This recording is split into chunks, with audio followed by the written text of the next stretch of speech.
Bismillahirrahmanirrahim. Assalamualaikum warahmatullahi wabarakatuh.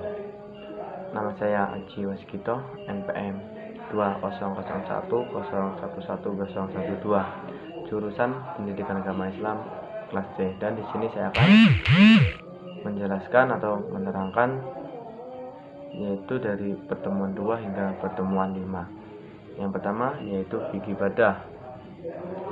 Fikih ibadah merupakan pemahaman mendalam terhadap nas-nas yang terdapat dalam Al-Quran dan As-Sunnah yang berkaitan dengan rukun-rukun dan syarat yang sah tentang penghambaan dari manusia kepada Allah Subhanahu wa taala.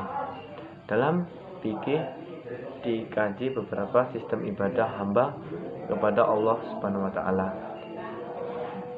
yaitu tentang yang pertama wudu, tayamun, istinja, mandi janabat, sholat, zakat, puasa, haji, dan dalil-dalil yang memerintahkannya. Ibadah berasal dari kata Arab ibadah, jamaknya lafal ibadat, yang berarti pengabdian, penghambaan, ketundukan, dan kepatuhan. Macam-macam ibadah.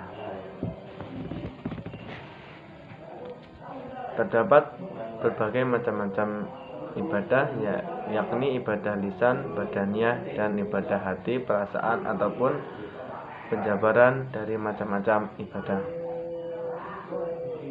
Syarat diterimanya ibadah. Para ulama akan menyatakan bahwa secara umum suatu ibadah akan diterima oleh Allah Subhanahu wa taala apabila memenuhi 2 syarat mutlak, yaitu yang pertama ikhlas dan mutaba'ah ar-Rasul sallallahu alaihi wasallam, mengikuti petunjuk Rasul sallallahu alaihi wasallam. Kedua syarat ini mesti ada dan tidak dapat dipisahkan. Bila hanya ikhlas saja namun tidak sesuai petunjuk Rasul sallallahu alaihi wasallam, maka ibadah kita tidak akan diterima. Begitu pula sebaliknya, ibadah yang kita kerjakan sesuai dengan petunjuk-petunjuk Rasul namun tidak ikhlas, maka ibadah kita tidak akan diterima. Suatu ibadah baru akan diterima apabila yaitu dikerjakan secara ikhlas dan sesuai dengan sunnah Rasul Shallallahu Alaihi Wasallam. Di antara dalil yang memperkuat pernyataan di atas adalah firman Allah Subhanahu wa taala, maka barang siapa yang mengharapkan perjumpaan dengan Tuhannya, maka hendaklah ia mengerjakan amal yang salih dan janganlah ia mempersekutukan dengan sesuatu pun dalam ibadah kepada Tuhannya. Al-Kahfi ayat 110. Di dalam ayat tersebut Allah Subhanahu wa taala memerintahkan agar amal itu berupa amal salih yang maknanya adalah sesuai dengan apa yang ditetapkan di dalam agama. Lalu Allah Subhanahu wa taala memerintahkan kepada pelaku amal tersebut untuk mengikhlaskannya karenanya dengan tidak mengharapkan selainnya.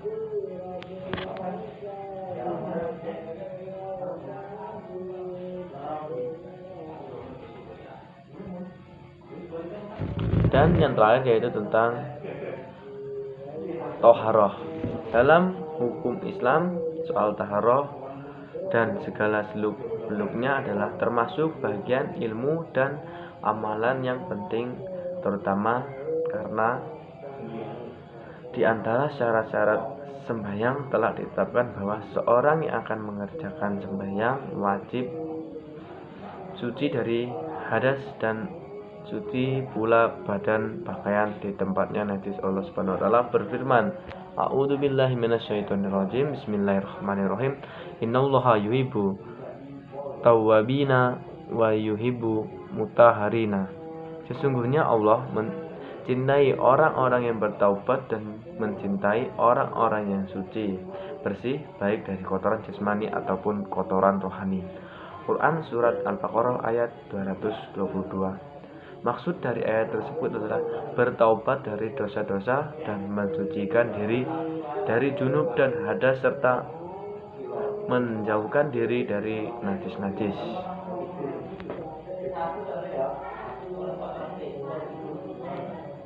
Pengertian toharo dalam bahasa Arab bermakna an-nasbah bil, yaitu kebersihan. Namun di sini tentu bukan semata kebersihan.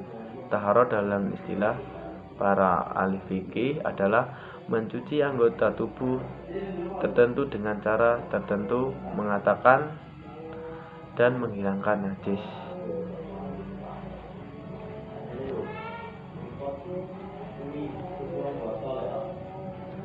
Taharah menduduki masalah penting dalam Islam. Boleh dikatakan bahwa tanpa adanya taharah, ibadah kita kepada Allah Subhanahu wa taala tidak akan diterima, sebab beberapa ibadah utama mensyaratkan taharah secara mutlak. Tanpa taharah ibadah tidak sah.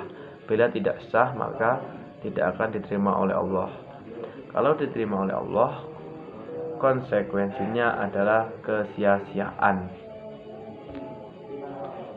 yaitu toharoh hakiki najis. Toharoh secara hakiki maksudnya adalah hal-hal yang terkait dengan kebersihan badan, pakaian, dan tempat sholat dari najis. Boleh dikatakan bahwa toharoh hakiki adalah terbebasnya seorang dari najis. Seorang yang sholat dengan memakai pakaian yang ada noda darah atau air kencing tidak sah sholatnya, karena tidak terbebas dari ketidaksucian secara hakiki. Toharoh hakiki bisa didapat dengan menghilangkan najis yang menempel, baik pada badan, pakaian, ataupun tempat untuk melakukan, tergantung level kenajisannya. Bila najis itu ringan, cukup dengan memercikan air saja, maka najis itu dianggap telah lenyap. Bila najis itu berat, harus dicuci dengan air 7 kali dan salah satunya dengan tanah. Bila najis itu pertengahan, disucikan dengan cara mencuci dengan air biasa hingga hilang warna, bau, dan rasa. Yang B yaitu toharoh hukmi hadas. Sedangkan toharoh hukmi maksudnya adalah sucinya dari hadis, baik hadas kecil maupun hadas besar, kondisi janabah. Dan mungkin itu yang bisa saya sampaikan dari pertemuan 2 hingga pertemuan 5. Apabila ada kesalahan, saya mohon maaf. Kurang lebihnya, wassalamualaikum warahmatullahi wabarakatuh.